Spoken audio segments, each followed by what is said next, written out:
Today's episode of the Meet and Greet Barbecue podcast is brought to you by AOS Outdoor Kitchens. They are the South's leading outdoor kitchen design and installation specialists.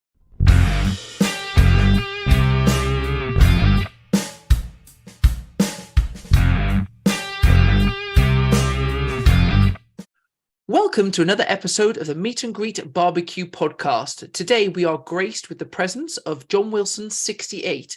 Fantastic Instagram page if you've not looked at it. Great variation of recipes on there, but also he's putting together a rather special cookbook, which he's going to talk more about shortly. But without much further ado, here's John.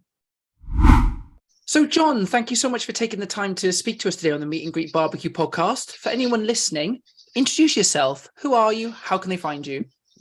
I'm John Wilson, John Wilson 68 on Instagram. I've come from East Yorkshire and work in the construction industry. Exciting. So how does construction lead into barbecue? I think a lot of it is, I'm quite creative with the job I do. I'm a bricklayer by trade, so being creative at work and being creative in the kitchen or in the barbecue. So I think both go hand in hand, really, with things like that. So that's probably the most common thing, that I've got to say with that, really, is both being creative things and my cooking and my job I do. So it goes hand in hand, really. First question straight off the bat. Being a bricklayer, have you built a brick-built barbecue? Yes, I've built a few. Yeah. Well, it's strange you should say that. I mean, that's how I got into barbecuing, to be honest. When I was 16, 17, I was just coming out at the end of my apprenticeship. And I don't know how old you guys are, but I'm, 55 now. And B&Q brought out these, it looked like one of these trays from your oven. And you had like a grill as well, and it had a tray where you put your charcoal on. And these became very popular in the late 80s. And people were getting into, family members and neighbours and this and the other, getting in touch with me saying, "Oh, seeing as you're a bricklayer, can you build one of these brick barbecues?" And what it was, it's like two sides and a back to it. Then you turn the bricks on one side, on both sides, the opposite way, so you could have a shelf. So this shelf just basically rested in the bricks. And that's basically how I got into enjoying barbecuing. So I was building these on a weekend. That's the exact same setup that my dad had and had made and used when I was growing up. So I know exactly what you mean. It was, but yeah, they were real popular. I mean, they didn't last very long because obviously they rusted and things like that. But yeah, that's how I made a little bit of cash doing these. None of you work for the tax people, do you, sir? Surprise! Yeah. So, yeah, that's what I did when I was 16, 17, 18. That's how I basically got into barbecuing, really, and sort of building these things for people, and it progressed from there. So, oh, fantastic! So, fast forward to now. What's your kind of setup that you've got at home? Right, what setup have I got? Well, everything I've got, I'm a massive Weber fan. I've got, let's start. I've got the smoke pellet, I've got the smoke fire, the pellet grill. I've got the large Summit Kamado. I've got the kettle. I've got the Smoky Mountain. And I've got a gas barbecue as well, which I'm real proud of because nobody likes gas, but I find it good. The gas spirit one. And I've got a Gazzoni pizza oven. So yeah, I've been told I'm not allowed to get any more for a while. So we'll... do you have a favourite out of them? One that you kind of quietly caress when you walk past? Yeah.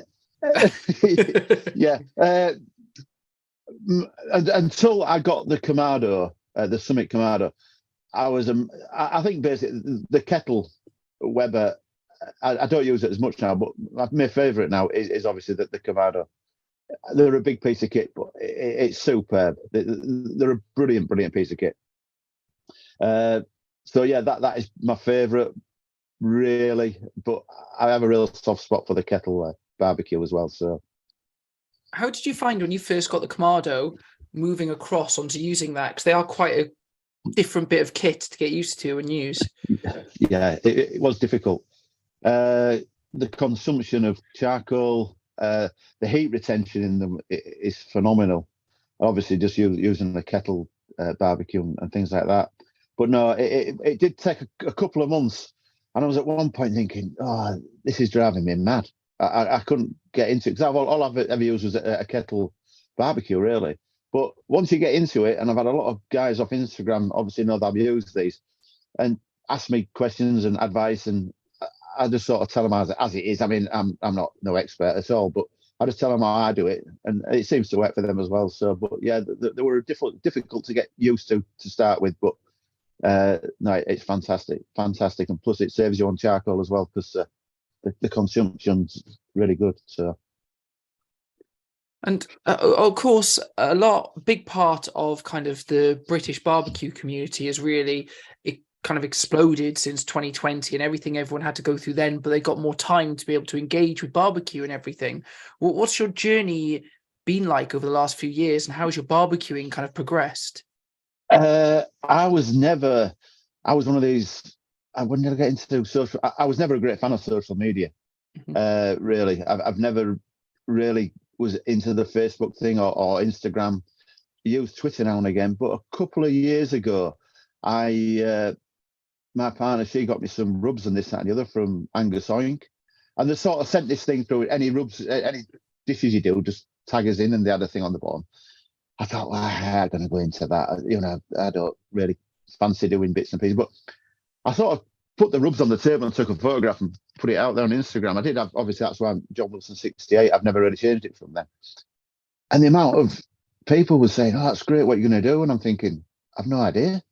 I hadn't thought about what I'm going to cook. But people say, and Angus Oink and Bill Meat Whiskey and them, they're all saying, "Oh, you're going to do this, that, and the other." And I'm thinking, "Oh, bugger it. I'll have a go and do something." So, and it kicked off from there, really. And that's what I did. And I sort of posted a few pictures, and I'm thinking, nah, nothing's going to really happen here. And then people started to like it and post it. I'm thinking, this is pretty good, actually. You get a bit of a buzz. People are liking what you do. And unfortunately, just around that sort of time, I had a couple of sad moments in my life. I lost my stepdad very suddenly. And then 2 or 3 months after that, I lost my dad as well to cancer. So it was a massive help, really. I mean, I was going to hospitals, as you do with things like this.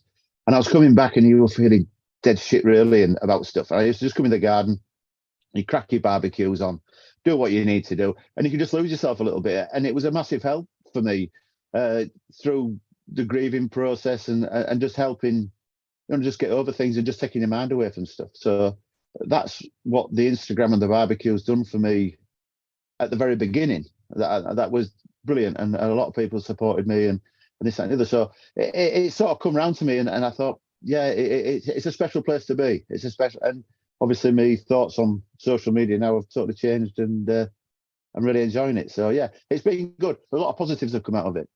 I was going to say, sort of, you were saying about this, this community and people kind of helped, as well as the actual cathartic of doing the barbecue, but people supported you, and you're kind of now supporting the community, right? So one of the things we wanted to talk to you about is the kind of community barbecue cookbook.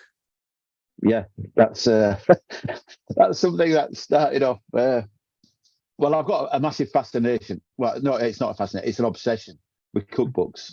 Seriously, I do. I'm sat now. I've got a little thing in my garage where I do a bit of prepping and this. I'm just sat there now, but I've got books, boxes and boxes of cookbooks, hundreds of them. And I started off. I got a new book. I can't remember the exact name of it, but I got a book and I just put it out there on Instagram and just said, "Would anybody like me to do?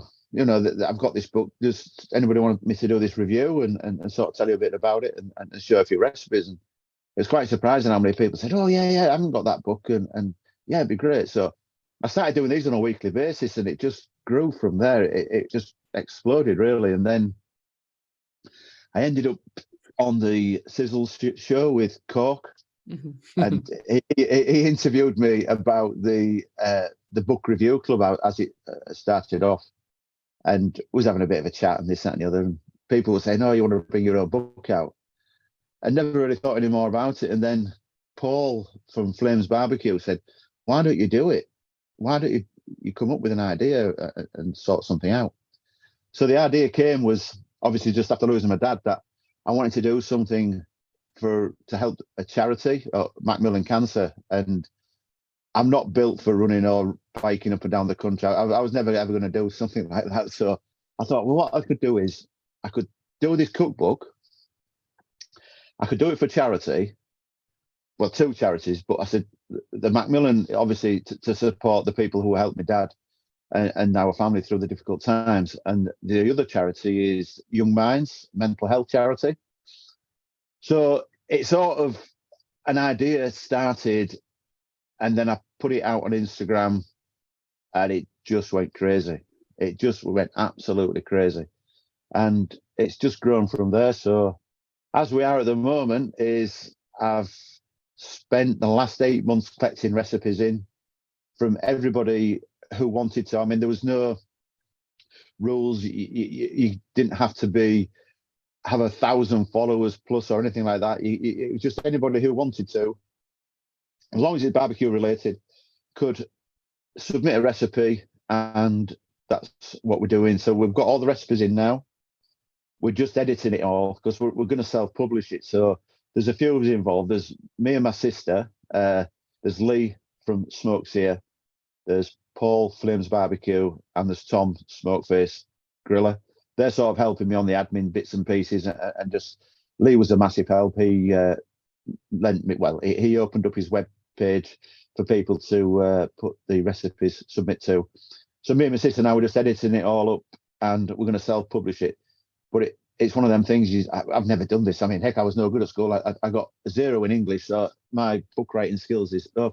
But we're just putting it together, and hopefully at the end of this year, we should have it out there. So it's quite exciting. It's good. But the other good thing about it is that it's going to raise money for 2 charities. But when I first started this, and I've said to quite a few people, there's a lot of brilliant cooks in the barbecue community, and for me, the biggest thing the biggest thrill I'll get out of doing it, and that is for these people to be able to have the chance to have a recipe published in a book. When does that ever come along for anybody? So that's a great thing that anybody can, no matter who you are, what you are, your skill levels, whatever. There's you've got the chance there to be have your own recipe put into a recipe book. So yeah, it's progressing, but slower than I thought, to be honest. But it's one of those things, and it just takes as long as it takes. It must. I mean, obviously, it's a fantastic opportunity to raise money for charity, which is always a good thing. Like you said, 800 recipes got submitted. No, it was. We needed. I think we ended up with about 130, 140. But what I did say to everybody was that whoever submitted, I mean, some people put 3 or 4 in, but what I did say to anybody who submitted a recipe, I would use it. So it took a lot of fiddling around to get people's recipes into sections, and I've had to add a few sections in and jiggle things around. But everybody who submitted a recipe has got the name in the book, and obviously the recipe as well. So I love the idea as well, kind of that your journey was going through these cookbooks and doing recipe after recipe after recipe. And now that you've got this cookbook, hopefully some people out there will go through it recipe by recipe by recipe. So it's kind of gone full circle. But one of the biggest problems people have when barbecuing, or at least Owen and I have been discussing this the last few weeks, is what do I cook this week? Particularly when sometimes you start thinking about social media and thinking, well, I want to do something different. But the genius of following a recipe book is you've got something different to cook every week. So people go out there, do it and work through it and tag John in every single one. He'd love to see that. But has that changed how you cook as well? Yes, it has, because I've followed recipe books, or I look for inspiration on recipe books. That's how I really started off. But now I take a lot of inspiration from the amount of followers you have or people you're following. I'm thinking, God, they've done that. Yeah, I'm going to copy that, or I'll that sort of gives me other people really give me the inspiration and change the way I cook. But yeah, it is a difficult thing. It's trying to keep it fresh, isn't it?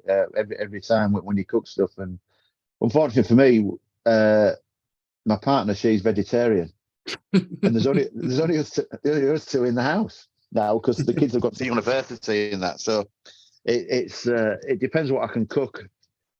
I mean, I can't eat a full brisket to myself, can I? So well, I'd give it a good go. Yeah. It's sometimes you've got to be economical with it all, haven't you? And I sort of cook stuff that I can either save for a couple of days or stuff like that. So it's one of those things. I just sort of cook what I enjoy, really.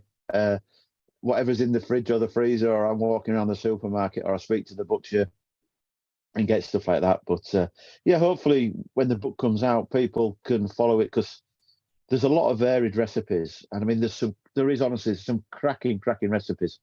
I mean, like I said earlier on, I've got loads of barbecue cookbooks, and there's some of these recipes in what I've got would easily stand on their own in some of these cookbooks, definitely. But yeah, there's from everything from starters, beef, pork, lamb, fish, seafood, to desserts. So I think we've covered everything on the book, really, including, with all the recipes and that. So hopefully it should be good.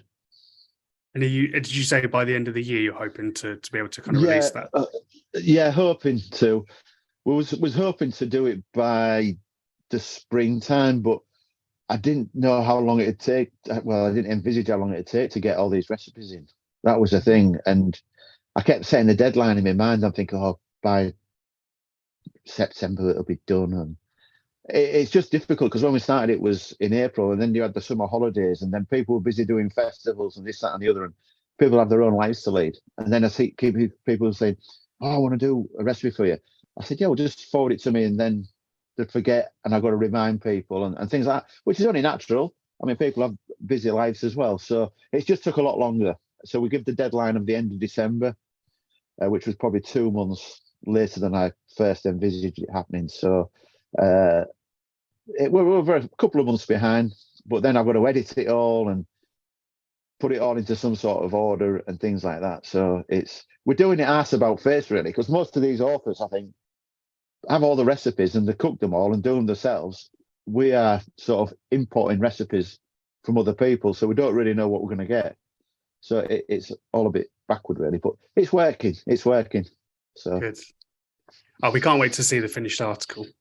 Yeah, it's going to be good. I mean, there's a lot of people who support it. There's, like I said, the 4 guys, 3 guys and my sister, and plus the whole community. I mean, everybody has supported it by posting, the posts I put out, and people have shared it and doing stuff like that. But yeah, it's been fantastic, and everybody should be proud.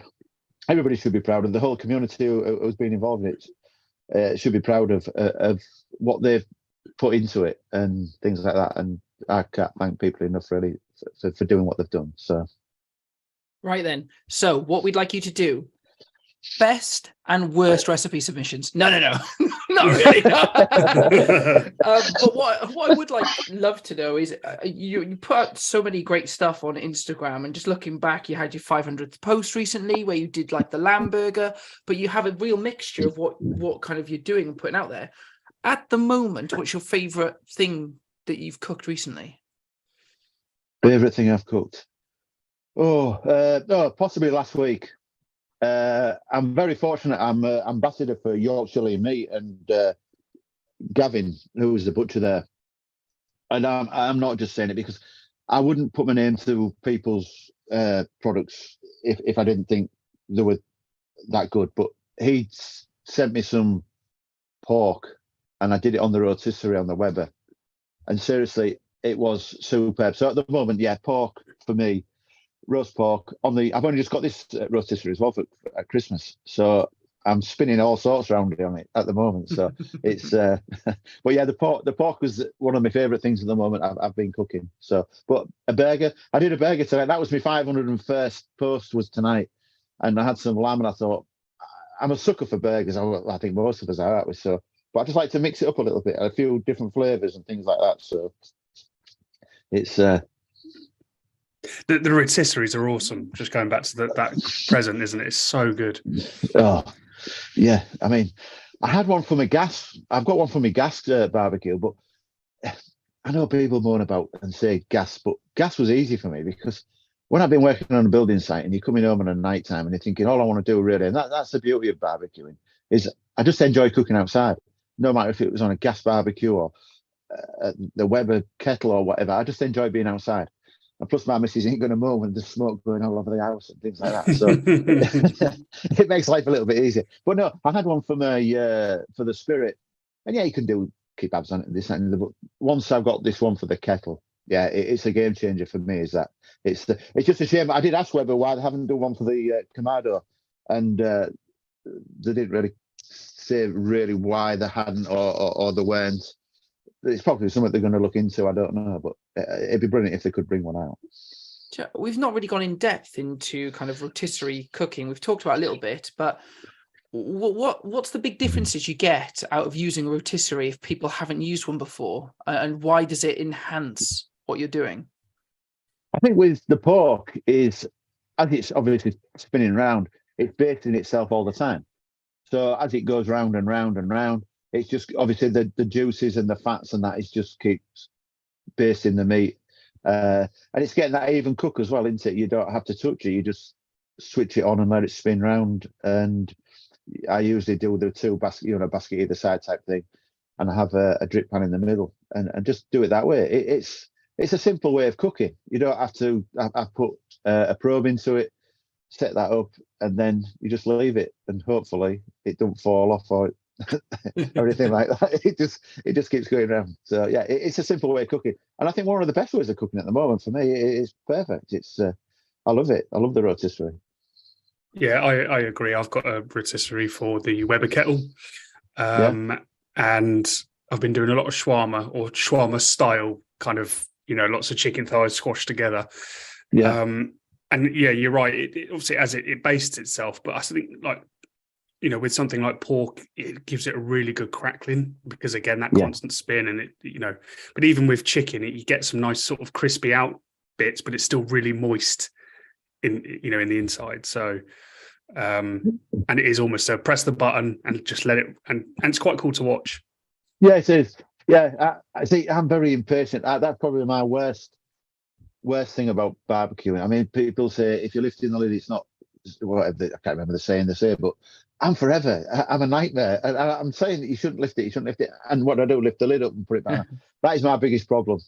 I'm very impatient cook, me. So I'm always dicking about and I'm wondering why things are going a bit wrong. But no, it's that's one thing I've got to learn. I was speaking to Genevieve Taylor last year about it and about being impatient with cooks, and she said she was very similar. So it's a nightmare. That's one of my biggest problems, which I've got to stop doing.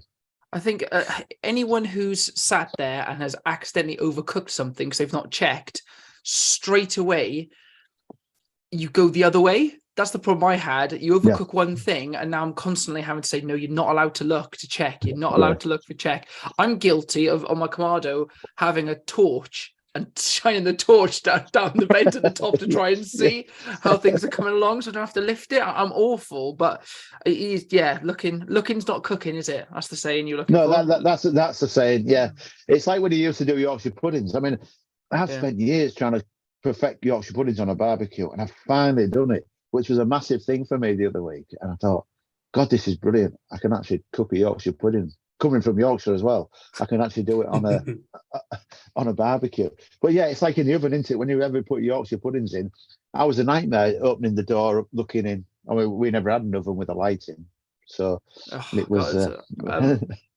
We talk about barbecue fails. I have a cooking with children fail that happened the other day. I wanted to teach my daughter, because she's getting into cooking a bit now, why we can't open kind of like the oven or the barbecue while you're doing Yorkshire pudding. So what happens?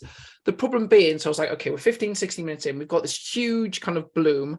Watch what happens. So I opened it and they all shrink straight away. And she found it hilarious. She's like, let's do it again. Let's do it again. I was like, no, that's not what we're trying to achieve. But yeah, you're right. The second you start opening things up, particularly Yorkshires, you're destroying what you're putting together. That's it. Yeah. And but no, it's a learning curve. I think we're all learning, aren't we? It's part of the process. Mm-hmm. I think, Dan, as you've kicked off with a barbecue fail, we might as well talk about some barbecue fails. So, John, have you got any fails that you'd like to share with the community?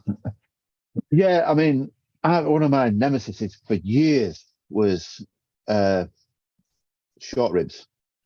I could not get them right. Whatever I did, I followed recipe after recipe, and they were my biggest things. I mean, they'd come out and there'd be like bits of charcoal on bits of bone, and it was terrible. I just couldn't get it right at all, and I stopped cooking them. And I thought, no, there's one thing I can't do is beef short ribs, and I gave up.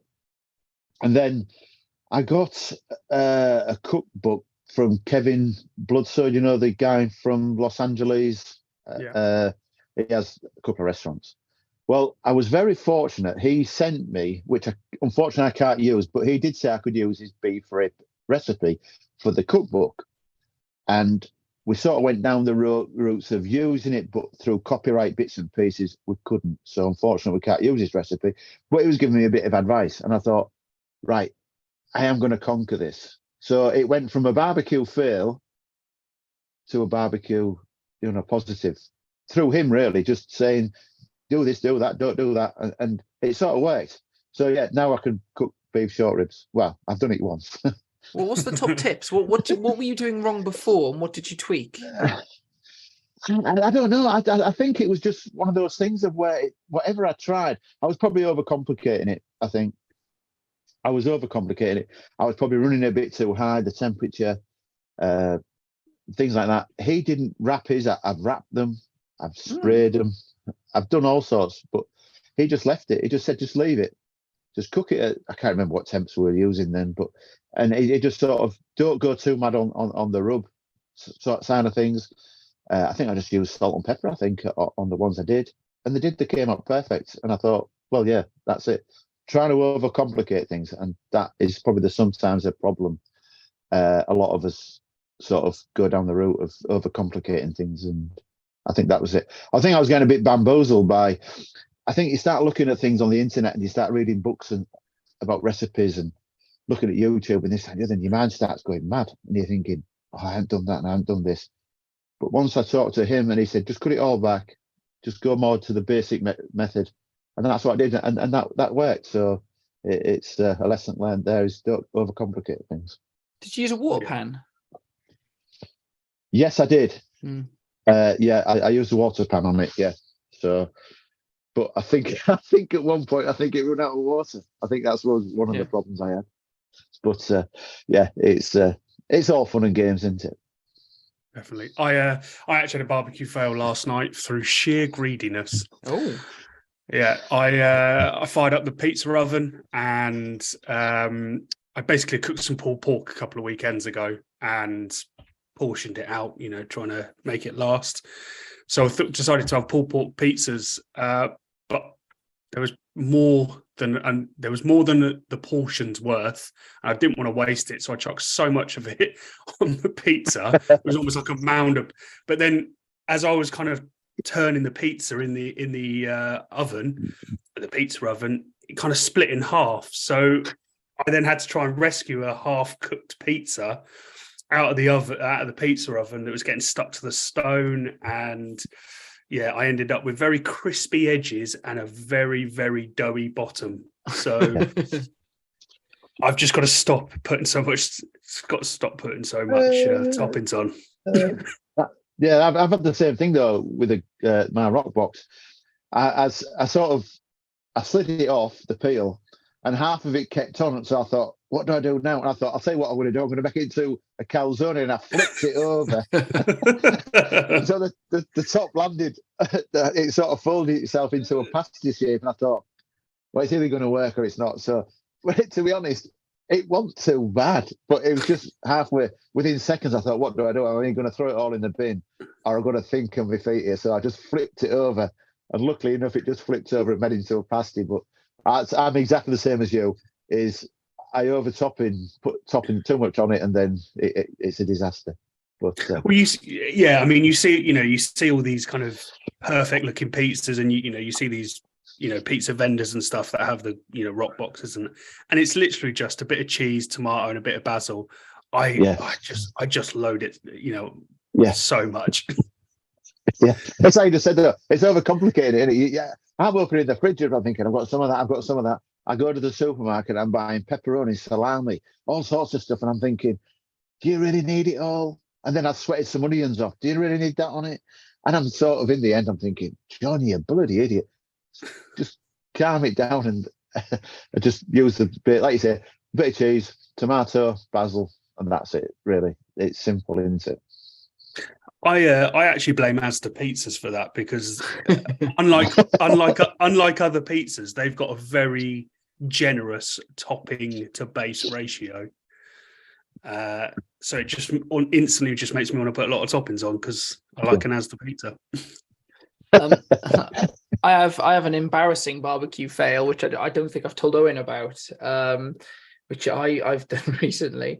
So we had kind of a cook day when we went down to AOS Outdoor Kitchens, and I've got a monolith at home. I've got the basic model, and he has one of the, should we say, proper models, if that makes sense, like the pro models.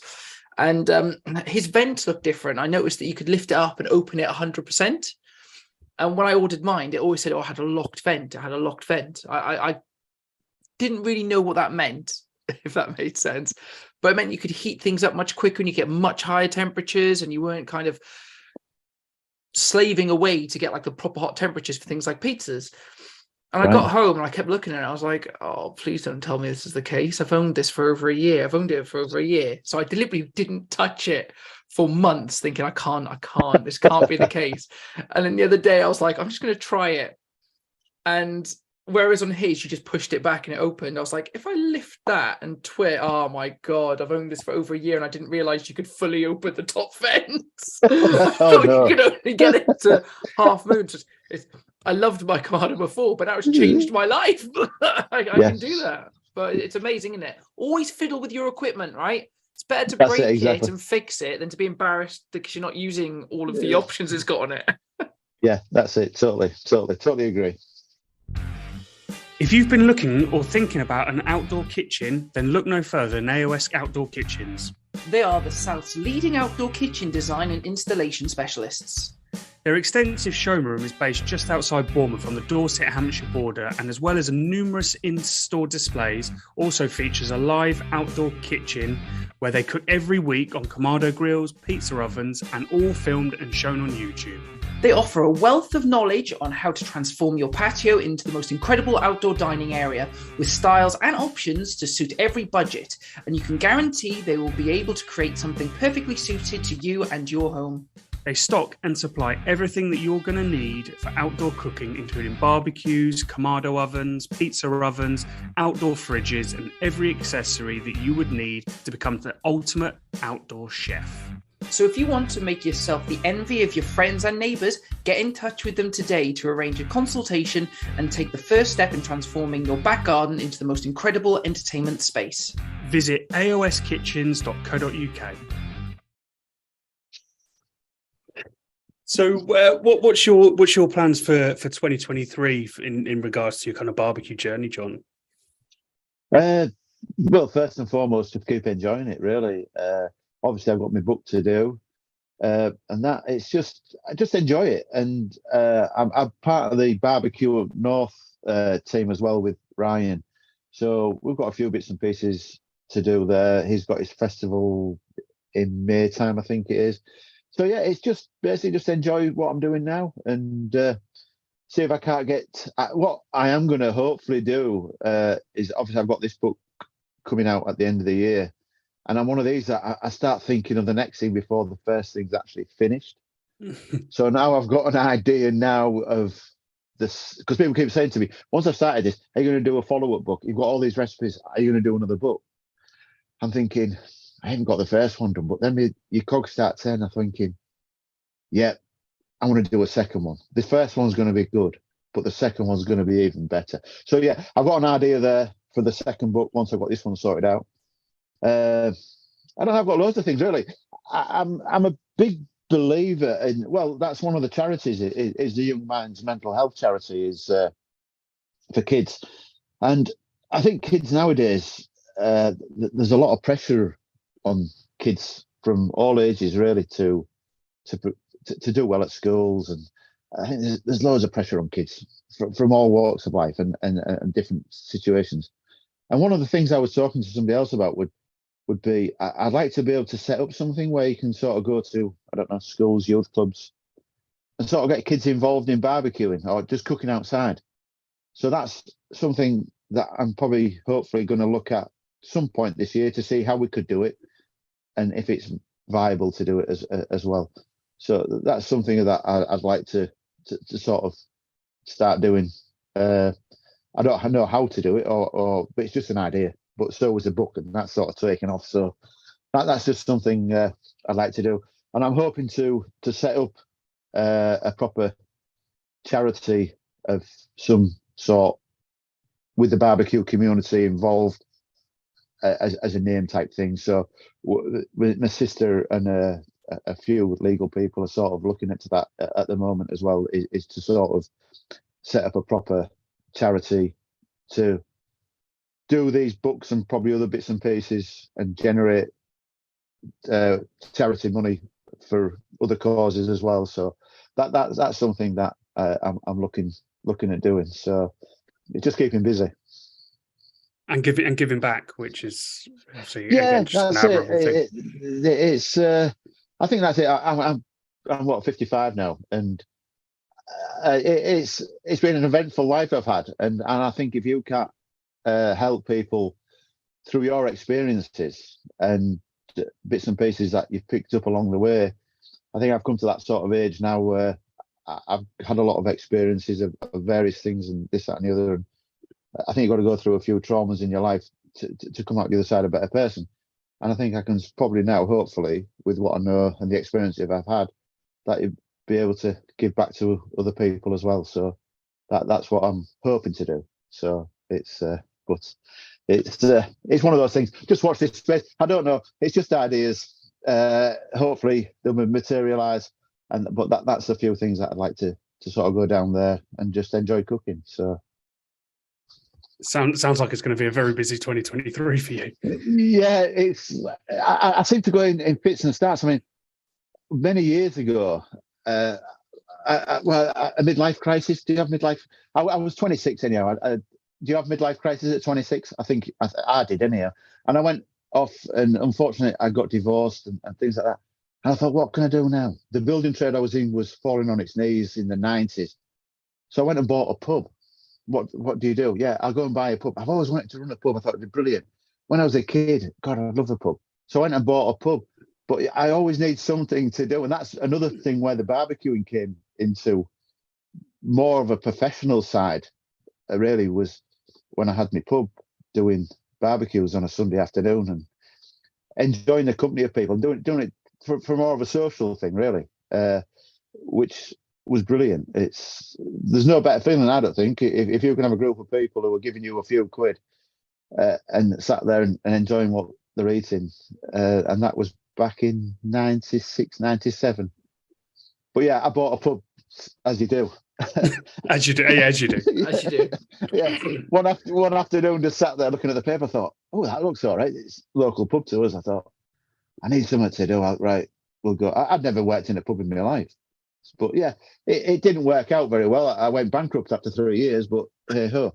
But if you enjoyed it, that's all that matters. Oh yeah. It was brilliant. Yeah, I think if I hadn't have done it, I would have regretted it. And I think that's what people should do. Really, is if you have these dreams and you want to go do it, don't regret. I mean, I have massive respect for people like Elkie, who's gone off and followed his dream and done what he's done and things like that. I think people like that really, I admire a lot of who can follow the dreams and make a go of it. And I wish all people like that all the success in the world. They deserve it. And if things don't work out, you've learned from it. But have no regrets. You can't live life regretting everything. And that you've got to give it a go, and you'll never know if you're any good at it or not if you don't. So. One word of warning: if your idea or dream or ambition is to like put together some sort of podcast, there's a lot of editing, so maybe that one don't bother doing. Just pursue other dreams that don't infringe on what we're doing. Okay? yeah. It is different. It is. I mean, I'm no good with computers and stuff like this. I mean, I never at all. And all this Instagram stuff, when you got to sort of put your pictures out there and this, that, and the other. And a lot of it is social media. I mean, there's a lot of guys out there. Utmost respect for them for the stuff they can do and what they can't do, and all this editing and like yourselves. It just blows me away. I'm hopeless at stuff like that. To be fair, John, your pictures are half decent. If anyone has a look on your Instagram, there's not a bad picture on there. No, it's we've got worse than yours. Yeah, I am quite fortunate there. I think it's been creative. I think the job I do, I can sort of set stuff up, like to take the photograph of how things are and this and the other. It's all the rest of it, all the technical stuff, the editing and other bits and pieces. I mean, everything I do is always on a mobile phone, so there's nothing much else. But yeah, I just love the journey. To be honest, I just love it all, and I think people, when you post stuff and you have all these nice comments from people, and it does give you a bit of a buzz. And I think we'd all be lying if we said we didn't. I think most people do get a bit of a buzz when people pay compliments, and that's only human nature. Yeah.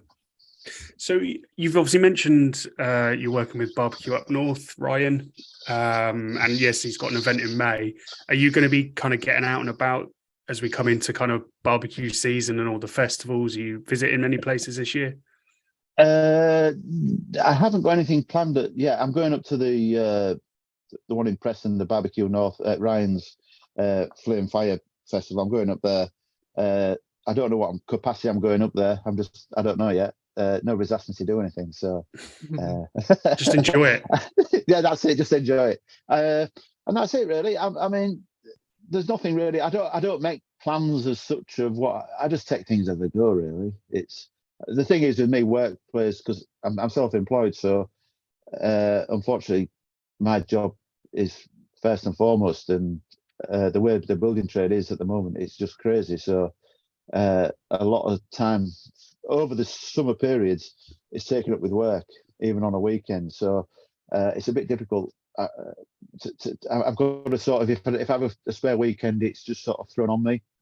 Mm-hmm. So it's a bit difficult to plan sort of things as and when. So, but the older I get, that is one thing I'd like to do. Is to, by the time I'm 60, it's to probably, my body won't keep letting me go to work on a week in the winter and stuff like that. So I'd like to sort of try and make a bit of a living through the barbecue thing, if possible.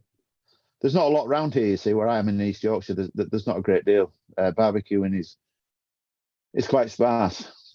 So there's possibly, I know there's Yorkshire Barbecue Academy. They do classes and stuff like that. I'd love to get into something like that. That'd be nice, and do a few pop-ups and other bits and pieces. But like I said, at this moment in time, my job sort of takes most of my time up. So I need to cut back on my hours at work and then see where it goes. Do you know what we should do? Okay. Something brand new, a barbecue bar where you can't buy alcohol unless you've actually already ordered or are holding a piece of barbecue.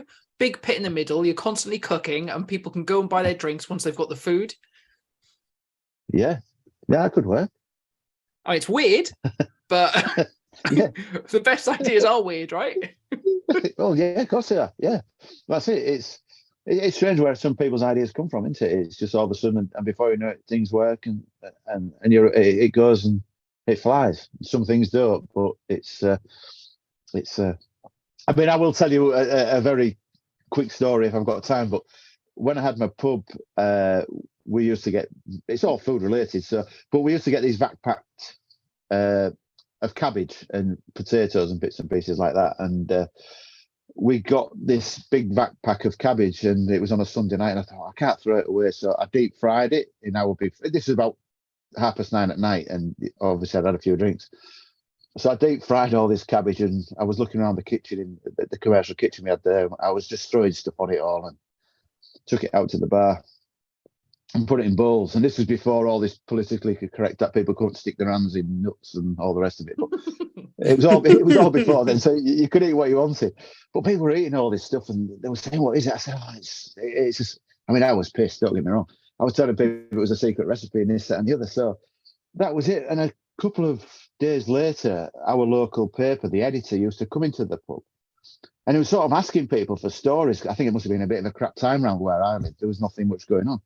So he was asking us stories, and this chap said to him, he said, "You want to speak to John?" He says, "He's just created this dish that was from his relatives years back." He said, "Really?" He said, "What was it?" And he asked me. I said, "Oh, it's like deep fried cabbage." He said, "Where did it come from?" I said, "Oh, it was something my granddad did." My granddad, it was a fisherman. He'd never cooked in his life. He said, "What is it?" I said, "Oh, it's a secret recipe." "Really?" He said, "Yeah." He said, "What is it?" I said, "Well, I can't tell you all of it, obviously, but I said, it's deep fried cabbage." That's how it went on. He said, "Well," he said, "what I'll do is in a couple of days' time," he said, "I'll send somebody across and they'll interview you." I never thought any more of it. A few days later, I get a phone call. This reporter turned up with a cameraman, did this big report on me and photographs, etc., etc. And I said to the girl, I said, "Well, when will it be in the paper?" She said, "It depends what sort of news is on." She said, "If there's a murder going on or this, that, and the other's going on." I said, "You probably made about the middle pages, but if there's nothing going on, you never know." I couldn't really believe it. On the Friday afternoon, somebody walked into the pub with the old Daily Mail. There's me stood on the front cover of the paper with a frying pan full of deep fried cabbage, and it just went crazy. And that was an idea that I just went. I mean, I was pissed. I was telling them the story, but I ended up on local radio on one of these cooking programs. It was mad. They rung me up, did our local radio oversight, and they said, "We have this cooking program on at 6:00. "All right, yeah. We want you to come on as a guest." I said, "What for?" She said, "This thing that you've invented." I said, "What's that?" And she said, "This cabbage." I said, "Really?" She said, "Oh, yeah, yeah." I had to have about 3 or 4 pints before I went on the radio. So I had 3 or 4 pints, and then rung me up, and I was live. And I was telling there was this woman there, this local cook. She was absolutely mesmerised by what I'd told her, and she had to come to the pub 2 days later to try it. I said, "We don't make it specially." I said, "It's it's just something that happens. It's just." But yeah, it went crazy, and that was just a silly idea, and it just progressed from there. But yeah, it's always try something different. That's what I'd say. I love the idea that the start of the recipe is 6 pints and then Yeah, begin. that's it. yeah. Always have a few drinks, and it always works. Doesn't it? It always works. But yeah, that's just a story that's always around here that people have always asked about. So yeah, I thought. Have you still got the cover? Yes, I have. I have got the thing. I'll tell you what I'll do. I don't know how you edit this, but if you do put it on, I've got a picture of myself with this frying pan, and what I'm. Heck, it's 25 years ago now, so it's. But yeah. What we'll do is we'll give you. I'll give you a couple of days' notice before we release this, and yeah, you'll have to put it on Instagram. Yeah, I will do, definitely. Yeah, it is a funny story. It was funny to me. Yeah, I had a bit of a joke on everybody's expense, really, because obviously it was no secret recipe at all. It was just the crap I could find in the kitchen. I just threw it all together, and every time I did it was always different. So I love the idea that someone asked you, like, "How do you make that, Granddad's?" Wait, like, that's how. That's it. That's what I said. Well, you always get away with anything, can't you? If you say it's your granddad's or your grandma's, nobody's ever going to question you. No, very, very true. Very true indeed. I think that probably leads us quite nicely, actually, talking about just whipping up some ingredients into our barbecue bingo challenge.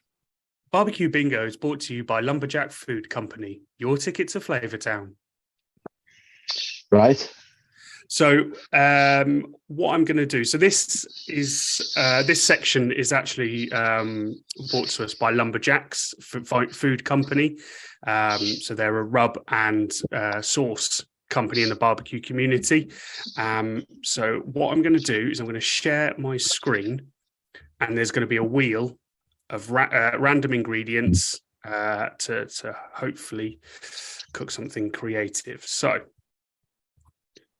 can you see my screen? No. I've accidentally pressed it. Everyone turn away. I'll have to do that again. Barbecue fail. Oh, Can I anyone enjoyed see the it? answer. Oh, I could see it. Yeah. Can you see it, John? Yes, I can now. Yeah. Yeah. Okay. We're going to edit the fail out in a second. No, we're not. Right. So basically, we've got a list of ingredients ranging from, well, a few different things here to hopefully inspire you to cook something on the barbecue. One of the things we've got is my signature dish. So if it lands on that, what would be your signature dish to cook? Oh, heck. Signature dish.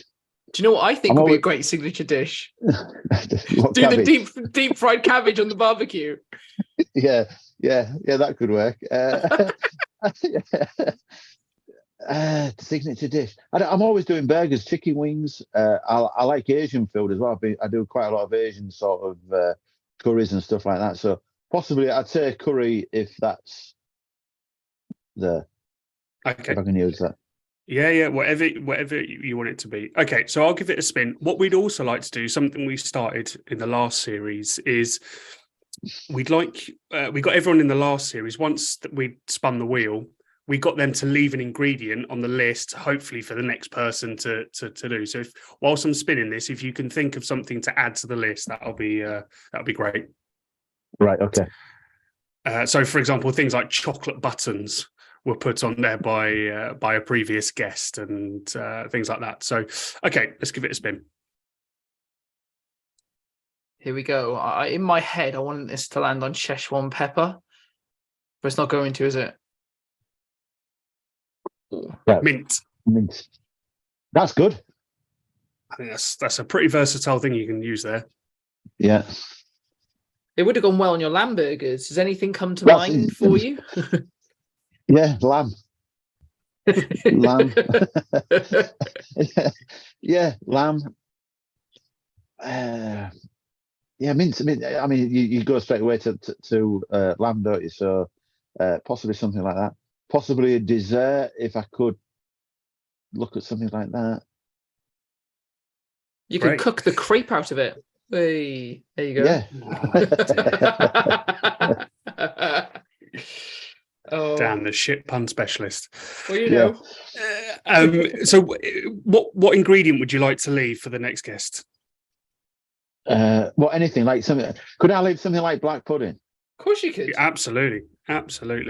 Yeah. That's one of my favourite ingredients to play with, actually. There we are. That's on the list. Good. Yeah, if you've never done it before, I highly recommend black pudding burgers.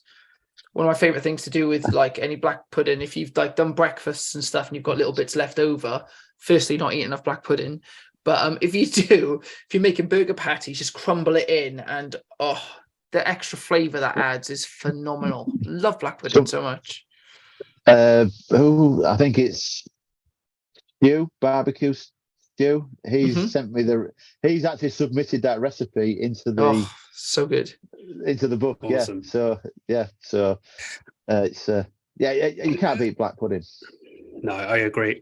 This is not barbecue related, but it's black pudding related. I actually made a black pudding lasagna. So the bottom layer was sliced black pudding, and then you start to build a normal lasagna just on top of black pudding at the bottom. Pretty darn tasty. That's cool. That. Yeah. Interesting. Yeah, I haven't done it since, but yeah, it was all right. It was so good. He did it once. Yeah. 10 years ago. Yeah. That one time it was phenomenal. Yeah. Never done it again. 6 pints in, and it was his grandfather's recipe. Yeah. So is there anything else that we kind of haven't covered yet, John, that you'd love to kind of chat about on the podcast? No, I think we've sort of covered everything. I think it's I don't think there's anything else really. Like I say, it's just being part of this community is something that's I'm very surprised about. And like I said earlier on, is social media was never my big thing at all. But being part of this, like you guys doing the podcasts and other people, what they do, I just think it's a brilliant place. And I think it's very supportive as well. I mean, I know you had Tom Smokeface Griller on a few weeks ago, or you let it go a few weeks ago, and things like what his journey's been. I mean, his house nearly burns down, and then his therapy is to go into his garden, set fire to something to cook on. I mean, and everybody supports it, and he's a smashing guy. I love the guy to bits. He's part of the people who helped with the book, but I think the whole community really is such a supportive place, and there's no ill feelings from people, and it's just a nice place to be, and so long may it continue. Really, and it's nice to be part of, and that's really one of the things I really do enjoy, and it's just enjoying cooking. Well, one last thing that I'd like to ask then before we wrap this up, as someone who's you want the recipe? You want the recipe for that cabbage? Well, yes, but also as someone who's been through so many recipes and kind of built up that repertoire, what would you recommend someone who's new to barbecuing to have a go at that's a bit different and might be a bit show-offy, but is like entry level? I always say chicken wings. Chicken wings are pretty easy, and you can make them look pretty spectacular. I did some last year for a competition. I did bat wings, and I got a little black food colouring and sort of made them so they look like bat's wings. I think that's pretty simple, really, and you can't really go wrong with a chicken wing, can you? Really, I think you can sort of get there. Most people could sort of cook it, and there's lots of different flavours to be used on them. I mean, I've got a brilliant cookbook, chicken wings and things it is, and I did a live cook with Scott Foods, and I did some miso caramel chicken wings.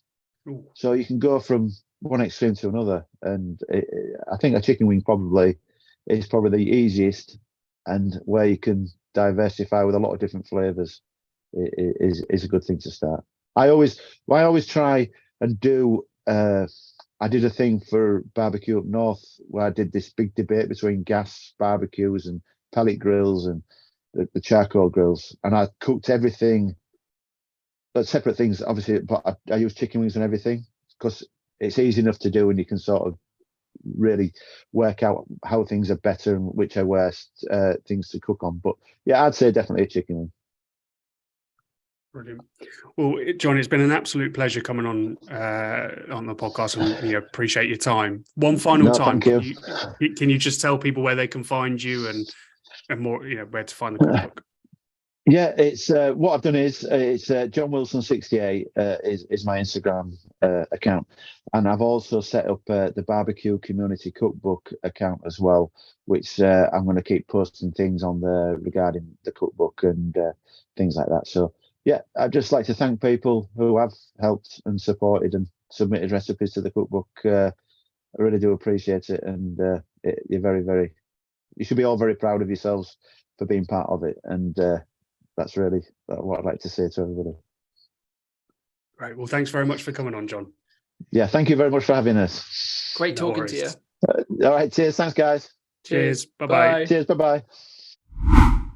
That's it for another episode of the Meet and Greet Barbecue podcast. Thanks so much to John for coming on and talking about that barbecue community cookbook that he's putting together and aided two very, very worthwhile charities. As ever, we want to hear from you on the podcast. So if you could get in contact with us through the usual channels and go on the website, Meet and Greet Barbecue Podcast, where you'll find a Meet and Greet Barbecue Podcast merchandise, and we've got affiliate links for things like Thermopen, which, cooking to temperature, not time, is absolutely essential in barbecue.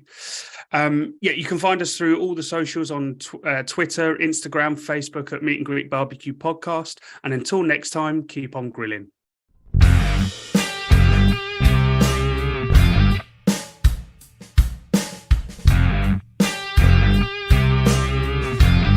Today's episode is brought to you by AOS Kitchens, the South's leading outdoor kitchen design and installation specialists.